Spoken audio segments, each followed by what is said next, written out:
Saya meninjaunya dari penyelidikan dan pembuktian ya.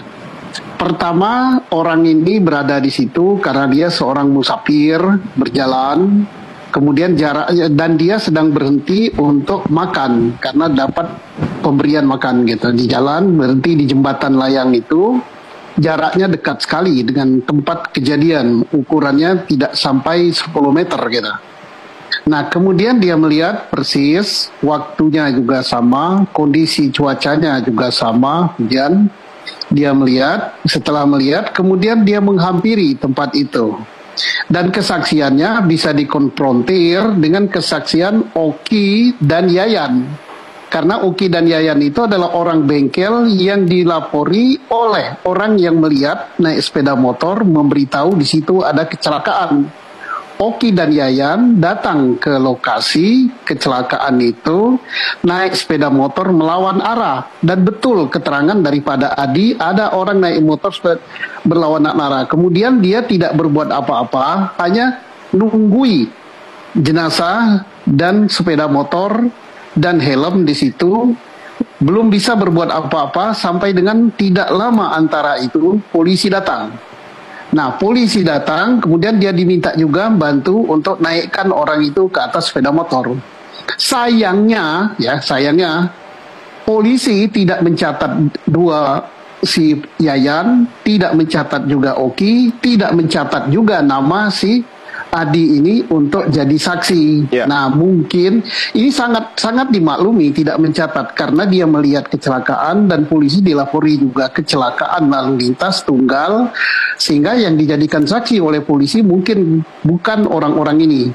Nah, jadi kalau ada yang bertanya kemana aja dia selama ini, nah pertanyaannya mestinya dibalik, kemana aja polisi selama ini nggak menjadikan mereka sebagai saksi.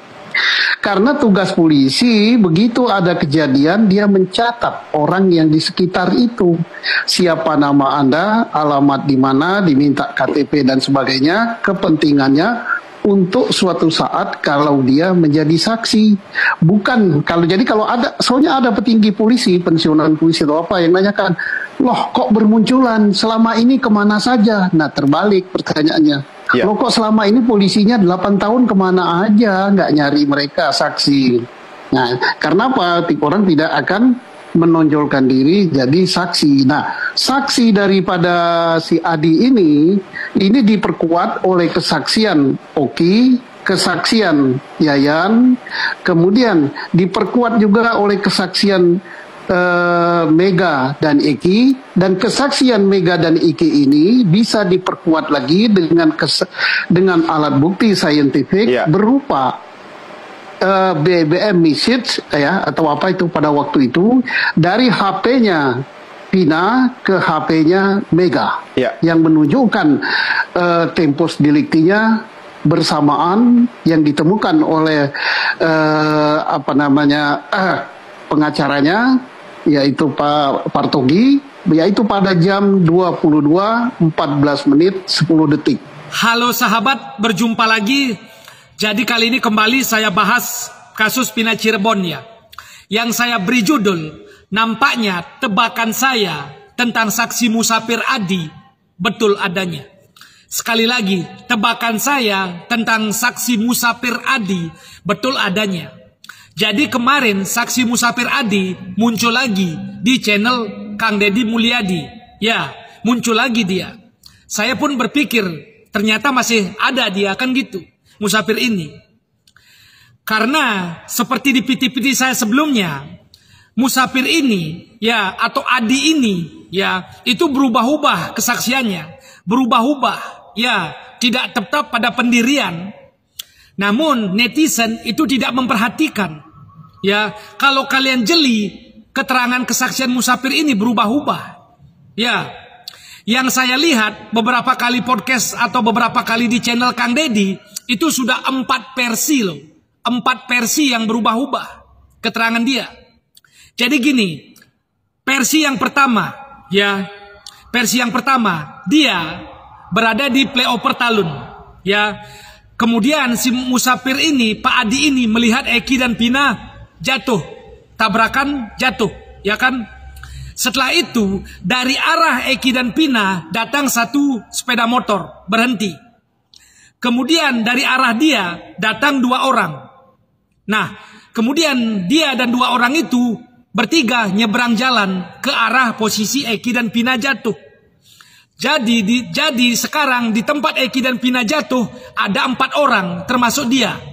Ya, setelah 4 orang kata dia datang lagi 1 orang. Berarti 5 orang sekarang di sana di tempat Eki Pina jatuh. Kemudian Pak Musafir Adi ini bilang, "Pak, tolong dong yang punya motor hubungi polisi." Itu kata Pak Adi Musafir ini. Ya, itu versi dia pertama ketika baru muncul. Versi pertama. Kemudian acara berikutnya KDM versi kedua dia. Versi kedua jadi begini, ini versi kedua. Dia lagi mau makan. Kemudian Eki dan Pina jatuh. Ya kan, tabrak tiang jatuh. Habis itu dari posisi Eki Pina datang 1 orang. Dari posisi dia datang 2 orang.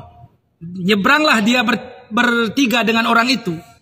Jadi berapa orang sekarang di sana? 4 orang, ya kan? Di posisi Eki Pina jatuh. Setelah 4 orang, tiba-tiba kata dia datang Oki. Nah, itu versi kedua dia. Beda lagi. Akhirnya Kang Deddy memarahi dia atau memberitahu dia versinya kok berubah. Sekarang dia ubah lagi. Versi ketiga sekarang beda lagi. Versi ketiga, dia lagi makan, melihat Eki dan Pina jatuh. Habis itu dari arah Eki Pina datang 1 orang. Dari arah dia datang 2 orang. Dan mereka bertiga nyebrang. Nah, berarti sekarang 4 orang. Dia dari arah di tempat Eki Pina 4 orang. Kemudian datang 1 orang, 5 orang di tempat Eki dan Pina, 5 orang. Nah, sekarang tiba-tiba versi dia ini datang 2 orang lagi. Berarti 7 orang di sana. Terus dia ngomong sama 2 orang ini. Mas atau Pak, bagi yang punya motor tolong dong lapor ke polisi gitu loh. Pergilah kedua orang ini. Habis itu baru datang Oki gitu loh. Ya. Jadi ini sudah 3 versi berbeda. Ya, 3 versi berbeda dari Pak Adi ini yang mengaku musafir ini. Namun yang selalu saya bilang, saya tanyakan, di setiap versi dia tidak ada Pak Ismail. Ya, padahal Pak Ismail katanya pertama ngeliat, terus 5 menitan di sana.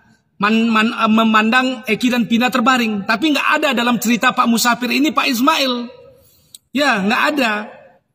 Itu yang selalu saya bikin piti. Namun kemarin dia muncul lagi di Kang Deddy Mulyadi.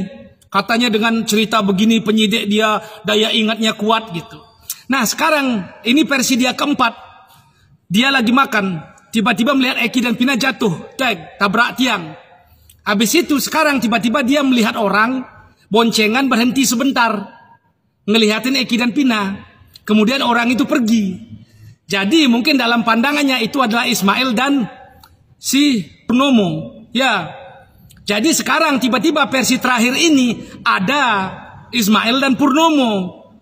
Ya, jadi udah 4 versi dia berubah-ubah. Mungkin kalian bilang, ya tapi mungkin udah lama bang. 2016 lupa-lupa ingat. Enggak. Kalaupun lupa-lupa ingat, nggak drastis gitu loh. Nggak drastis lupanya. Ya, jadi sudah 4 versi. Jadi harusnya Pak Adi ini berterima kasih kayak orang-orang kayak konten-konten seperti ini yang membilangin, di mana Pak Ismail, di mana Pak Ismail. Sekarang tiba-tiba ada Pak Ismail. Kalau kalian nggak percaya, silakan lihat jejak digitalnya. Ya, ini sudah 4 versi dia berubah. Dan begini ya, kalau netizen kebanyakan itu menonton misalnya channel Kang Deddy, melihat Pak Musafir ini menceritakan keimanan dia, membawa nama Allah, membawa spiritual, melakukan lelaku, perjalanan, kesucian. Kalau netizen terhanyut dengan cerita dia, sehingga menganggap dia orang yang pasti jujur. Kalau saya nggak lihat itu, saya ngelihat cerita dia, bagaimana dia melihat Eki dan Pina. Itu yang saya fokuskan, karena itu yang kita cari kebenarannya. Jadi saya nggak mau terhanyut dalam cerita kemusafiran dia. Sekali lagi, kalau kebanyakan netizen menonton channel Kang Deddy, melihat dia itu terhanyut dengan cerita kemusafirannya, akhlaknya, waliluyahnya, apalah, bawa-bawa nama Allah, keimanan dia, kebaikan dia, pasti kemudian netizen berasumsi dia jujur. Kalau saya nggak melihat itu, saya lihat gimana cerita dia, melihat kejadian kronologi Eki dan Pina, itu yang saya fokuskan. Ya, jadi bagi saya ini sudah berubah-ubah ya. Jadi tebakan saya tentang saksi musafir ini bisa dibilang semakin meyakinkan. Karena jejak digitalnya ada. Beda dengan saksi Rana yang 2016 juga bersaksi. Walaupun orang bilang dia kurang begini-begitu, tapi konsisten, tidak pernah berubah. Tidak menambahkan, tidak mengurangi. Dia nggak lihat, dia bilang nggak lihat, nggak pernah berubah. Nggak nambahin orang, nggak ngurangin orang, ya. Beda dengan Pak Musafir ini, waktu dia bilang 2 orang disuruh nyari polisi, terus dia bilang beranggapan bahwa 2 orang itulah yang menemui Oki. Kemudian Oki bilang bahwa yang menemui dia bilang ada kecelakaan 1 orang. Kemudian Kang Deddy bertanya pada Pak Musafir itu 2 atau 1. Dia malah berubah jadi 1.